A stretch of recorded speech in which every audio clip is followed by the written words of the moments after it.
Hello, what is up guys? It is your boy back at you with a Rubik's Cube video where today we will be ranking all the WCA events, not just the puzzles, but the events. This is updated so there's no like feat solving or magic or anything, which would honestly probably go at the bottom anyway. So kicking things off, we have 2x2. So I'm going to be judging this off of things. You'll see it from right away. So first of all, 2x2, it's a pretty good spectator event because it's super short. But that being said, it's not super fun because of how short it is. You don't really get to enjoy the solves as much. But I mean, it's a classic WCA event. It's probably S tier just because it's super fun. 3x3 blindfolded. Okay, so it can be spectator friendly. It really depends on how level of competitors you're dealing with. So it's super impressive to watch. It's pretty hard to learn, but it's very rewarding. It's not quite as good as 2x2 though, so it goes A tier. One hand. So one hand is kind of like blindfolded, but there's the average times are going to be a lot lower.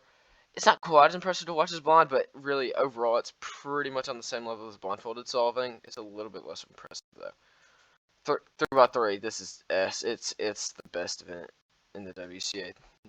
Plenty to be said. Nothing can beat it. It's a classic puzzle. There would be no WCA without it. It's the one everybody knows. When you think Rubik's Cube, you think that 3x3 right there. 4x4 blindfolded. D. Oh my gosh, guys. 4x4 blindfolded is absolutely anti-spectator friendly. It takes forever to do. Really, it's pretty much just a flex event. It's too long, no spectator friendliness, but it's not F, and you'll learn why in a second. 4x4. 4x4 is high A because it's not quite as good as 2x2 and 3x3, but it's a great event because it's still pretty spectator friendly, but it does get like it feels like you're just doing a bunch of 3x3 stuff over and over again. And honestly, the bigger you get on the N by N scale, probably the lower down I'm going to rank him, just because it's just you repeating a lot of 3x3 stage, and the deeper you go, the lower it is because you're just going to be repeating the same pairing steps. But I really like 4x4 because it's not too it's not overly simple, but it's not overly complicated either, and repetitive. Next, 5 blind. F. It is insane if you can do it, but it's way too long. Enough said. 5x5, just not as good as 4x4. It is okay. Maybe it's on the same level because 4x4 has a lot of luck involved in terms of if you get parity or not. You can only get one parity in 5x5, so it's a lot more evened out.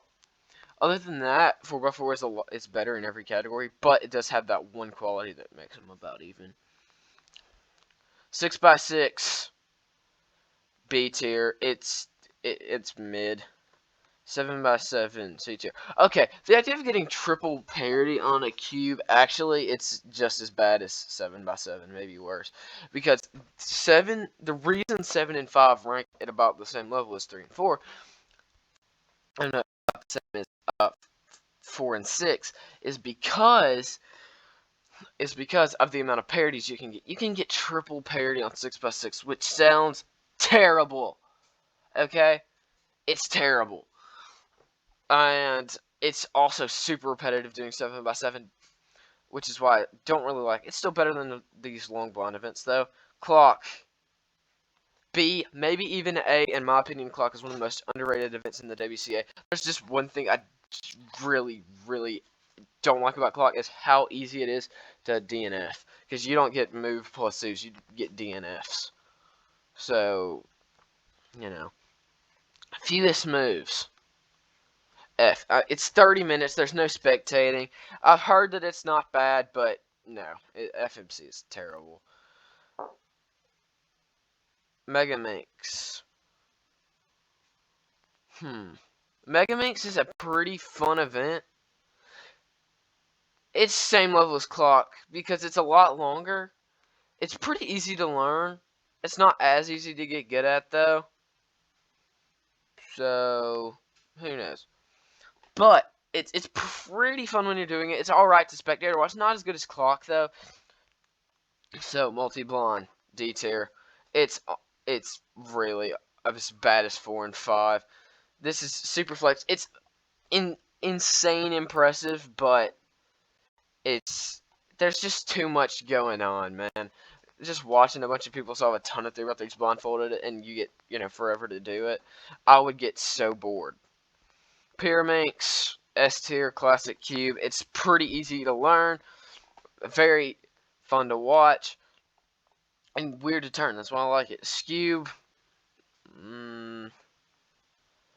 Okay, so unpopular opinion putting Scube in C tier, but here's why. Because is Scube is so repetitive in the fact that you do the sledgehammer over and over again. That does make it easy to learn and pretty easy to watch, but it's kind of boring because you're just figuring out how to apply the same move over and over again. Square one, it is very okay. I have to move Scube up just because it's better than these 3 events. Square one, it is, in my opinion, maybe the worst puzzle in the WCA because it's the algorithms never stick in your brain. I learned Square one last summer, and I stopped practicing it in like the fall, and I tried coming back in again several months later, and I didn't remember how to do it. I was like, ugh, Square one is so bad. So the worst event in the WCA is FMC, then 5 blind, 4 blind, multi.